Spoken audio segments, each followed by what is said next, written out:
Thank you for joining us, Mr. Banduni. You're welcome. Could you tell us about your organization? We're a London-based company, Growth Enabler. We are here to solve three challenges for startups. Actually, what we realized is that there are humongous number of startups that are operating in India, China, and Europe. Actually, let me just give you some statistics. Sure. Last year alone, in 2014, 100,000 new company registered in India. When we look at the startup ecosystem, you have few accelerators, you have incubators, and what we are realizing is that with all being there, they may not be enough to solve the challenges of startup actually. So what a startup needs? A startup needs world leading advice. Because they are startup, they need it at an affordable cost. So you need to make it democratic access to them. And thirdly, they won't use it anytime, anywhere actually. Suppose you don't have access to these physical resources, and you happen to be in a city that's not Delhi, you're outside of Delhi actually, or even if you're in Delhi actually. Looking at the number of startup, how many of startup you can actually at the accelerator, how many accelerator you can actually go. And when we did the analysis, we found out that with the present number of accelerator, only 3 to 5% of startup can use them. And it says, how do we solve this problem while startup is doing, accelerators are doing what they're doing? How do we solve this problem? So we said the only way to make it industrial and affordable is to create an online platform called growthenabler.com that allows startup to get the world leading advice from people across the globe who have either ran a startup or been a successful entrepreneur or been a successful executive, those CXOs. Then we wanted to ensure that they get access to advice in a democratic way that's affordable. And finally, we wanted to ensure that they can get it anytime, anywhere actually. So that's what our mission is. That's what we are trying to do here. All right. Which other countries are you providing the service, and why India? Good question. So because we are global and we are headquartered in London, so the services are available across the globe. So we have clients who are using it in US, we have clients who are using it in Hong Kong, we have clients in London, we have clients in India.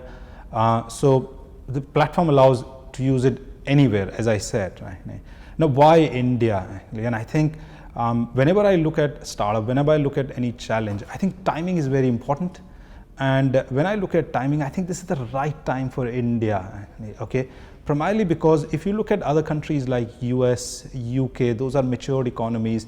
They must be around their third and fourth cycle of startup. India is in all reality is going through its first cycle of startup in reality, where there is a startup ecosystem.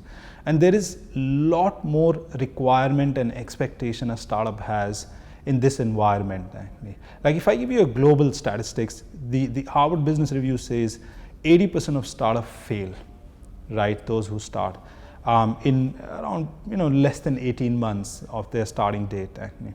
When we looked at India, I mean this rate is much higher actually. It's touching more than 90 actually. So I think the timing is right to ensure that how do we make an impact so that all these startups can see light at the end of the day, they are successful. The other point which was important is that when you look at the number of startup and the advisory available and the access at it actually, so how do you ensure that it's democratic so that anybody can use it actually? And third is that it's affordable for a startup actually. So I think India, from our perspective, was very strategic because the timing is very, very right for India. Right. When you say timing is right, if you could let us know further as to what exactly this implies to, because we also have China, who is a startup hub, and we are just following them. Right. But here it's like the buzzword now. Yeah. However, do you think it would be more of a quality versus quantity? And do you think in the incubation centers in India is doing enough, or what needs to be done?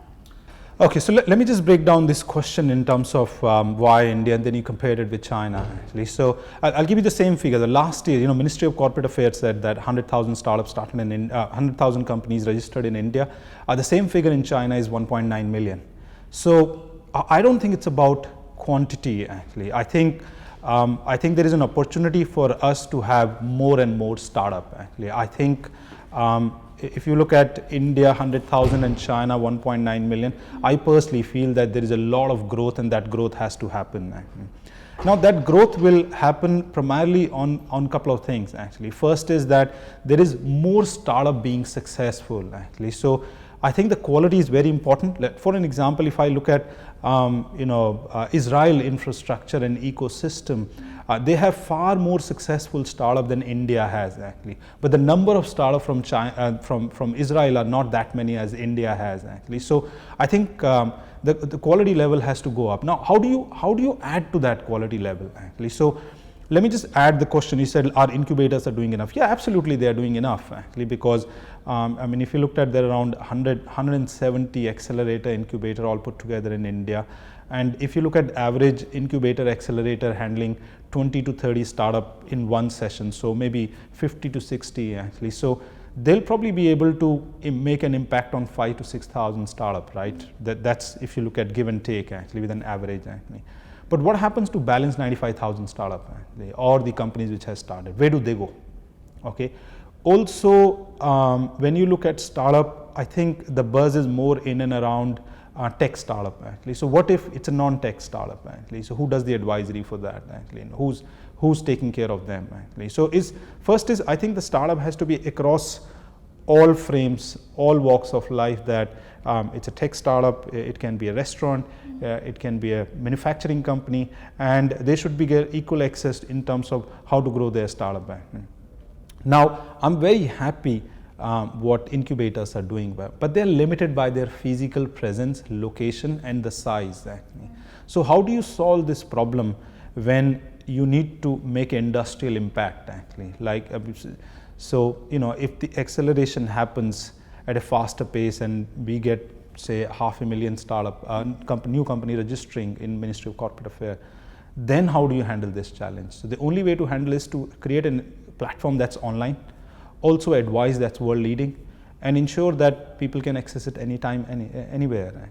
And I think that's what the focus is actually. So the quality of startup can only be created when there is an environment for startup to be mentored, coached by people who have either done it or know how to do it, and then get them on an environment where whatever idea they create, it leads to a successful business actually. So as long as we can reduce failure rate by creating this environment, you're going to see more quality startup. And as a virtue of that, what's going to happen is that it's going to start a trend that if you can, then why not I actually? So that what it will also create is an alternate, because if you look at if you leave aside IITs and IIMs actually, if you go to tier C or tier 2 or tier 3 town and look at the colleges there, not many people are getting placed there actually. Okay, where do they go for job then?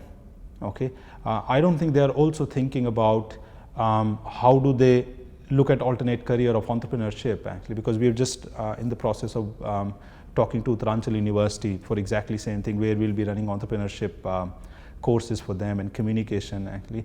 The focus is exactly that how do we create more and more startup actually. So you're catching them at the very initial stage, right? I think that's the need of the hour actually, because at the rate we are producing graduates or postgraduates in India, I don't think we are creating jobs, and the only way to create that many number of jobs is to have more people getting into startup, and those startup then hiring those people actually. So that's the need of the hour actually, and that can only happen when more people think about starting, and then there is an environment and ecosystem that makes them successful actually. So these two things has to coexist actually, and I think we're trying to influence both the things actually, and that's our endeavor actually. If you could tell us about 3 to 4 specific services which you're providing, and what's the extent of hand-holding? Okay, so because what we do is a advisory, so everything what we do is virtual actually. So we basically our custodian fall into 3 categories actually. So category number 1 is entrepreneur. Entrepreneur are the people who are thinking of starting a company. They want to be entrepreneur. Category number 2 is startup founders, those who have taken the plunge and started the company, and they are into this for 3 to 4 months. And the category number 3 is micro SMBs and SMBs, those in $1 million, $1.5 million turnover. So our focus is around all these 3 custodians, and we looked at it. There is a sizable number of them actually. So what do we do for an entrepreneur?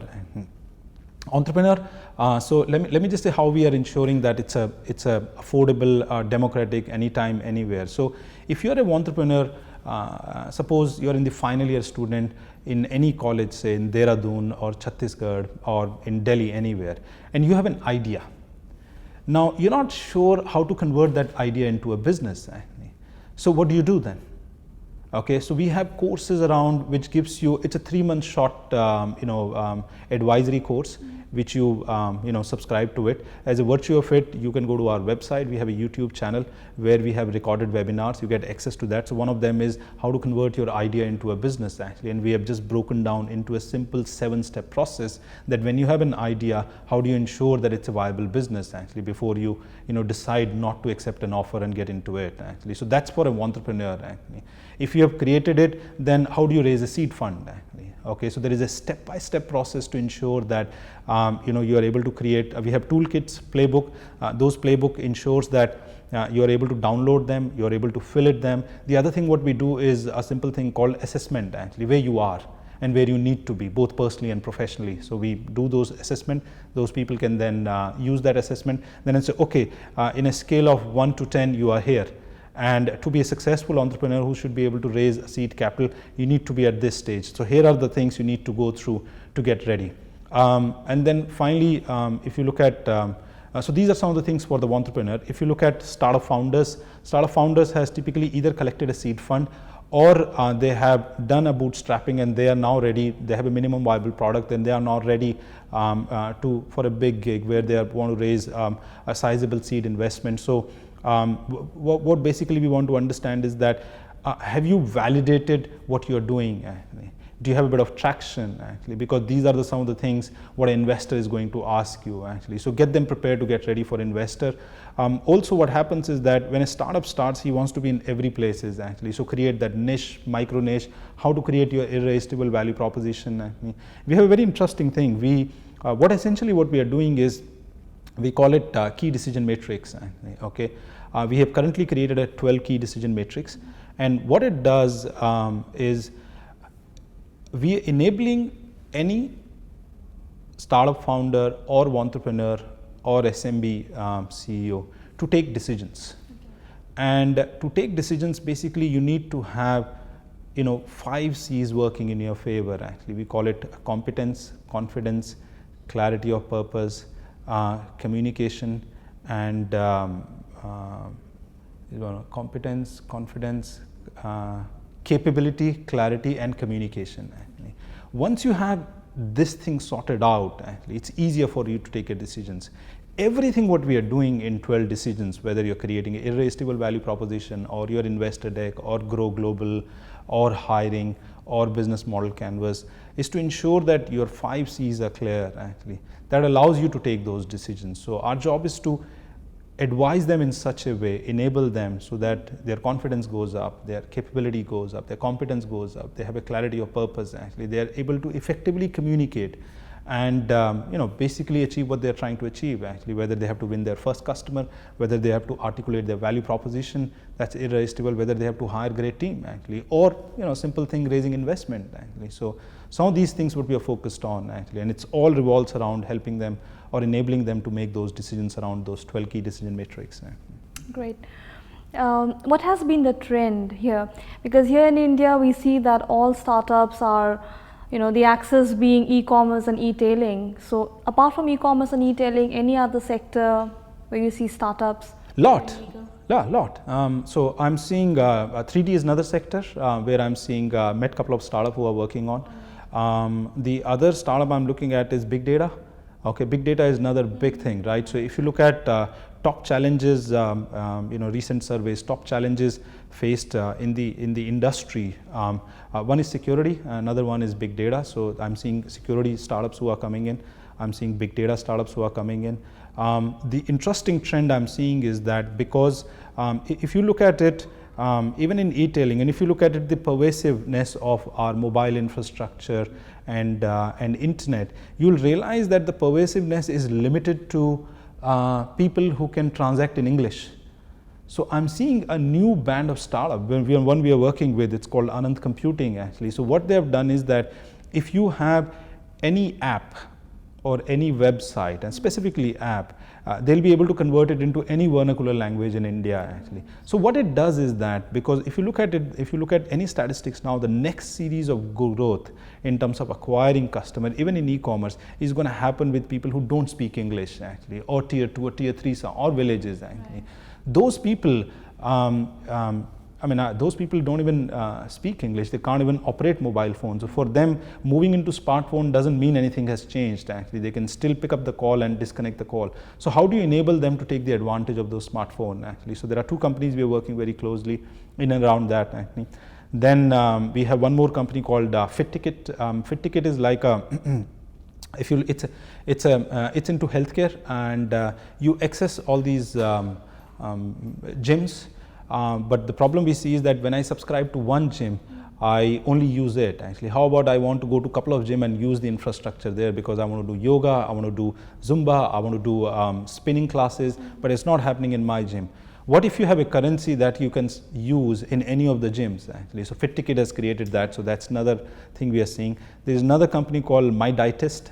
My Dietist is how do you ensure that you are able to online take advantage of your nutrition and diet, and they do the online advisory, then you can plug it. And the good thing they've done is that they have included a lot of Indian food or staple diet which gets used actually, so that you know what calories are there, what needs to be done. So I think I'm seeing a lot more customized need of the hour that's coming. I'm beginning to see a little bit of wearable technologies that's coming our way. So and then and I know a couple of startups I've met which are in this space of medical aggregation. There is a significant demand in terms of what innovation needs to be done, because there is a big data is there in medical actually, but how do you ensure that you make it easy actually for medical actually? So healthcare is another area which I'm seeing actually. So I think there is quite a lot of traction coming actually. I know for sure the next wave I'll be looking at is about convenience actually. So you see restaurant and all that ordering that's picking up. But if you see city challenges, one of the biggest challenges in city is parking, right? So the next app you're going to see is that wherever you are, just press it and somebody will help you where to find your next parking actually. So I think it's all about solving problem actually. So I'm very excited the kind of things I'm seeing in the market right now. All right, great. Few do's and don'ts for startups. Few do's and don'ts. A couple of things I will say actually, and which I'm a big believer actually. Whenever you're starting a company, it's important that you should know why you're doing that. Your purpose should be very, very clear actually. I'm a big believer of that. You need to have a clear-cut purpose why you're doing it. And then you got to ask yourself, whatever I'm doing in my startup, do I love doing that? And is this what is going to take me what I want to go? Okay. So these are my do's actually, because every startup has to have a very clear-cut purpose what they want to do. Okay. Don't. I think if you look at recent trend, it's cool being an entrepreneur. And I always say that entrepreneur is a journey. It's not a destination. So don't get into things just because it looks cool, and also be prepared that every startup is going to go through its dark days actually. So you're going to see ups and downs. So prepare yourself that you should be able to handle it actually. And finally, I always say that, in a startup, you have to take a lot of decisions. And typically when you take decisions, you look at 4 things, whether you take it on gut instinct, or you have experience, you have done it before, or you analyze, collect the data, or you take external perspective. So startups are typically started by people who are in an age bracket of 22 to 30. So experience is practically ruled out, right? And that leaves gut experience, external perspective, and analysis. And I suggest utilize that actually. Okay, use your gut. Take external perspective, look for somebody who can advise you, be your mentor. If you don't find, come to us, happy to do that. But there are enough people outside actually, and that's the reason we exist actually, to ensure that startup don't make mistakes which people have made actually, at least make a new kind of mistake actually. And focus a lot on analysis actually, because when you're looking at a startup, ensure that you know your market inside out. Ensure that you have done enough analysis to know that it's a large enough market for you to start, because things I'm telling you, startup begin to find that in 14-15 months, and that leads to failure actually, and that kind of a it'll obviously it dampens their spirit, and in and around people there then listen to their stories and they don't feel very inspired actually. So in first 2-3 months I'll try and take care of these things for startup.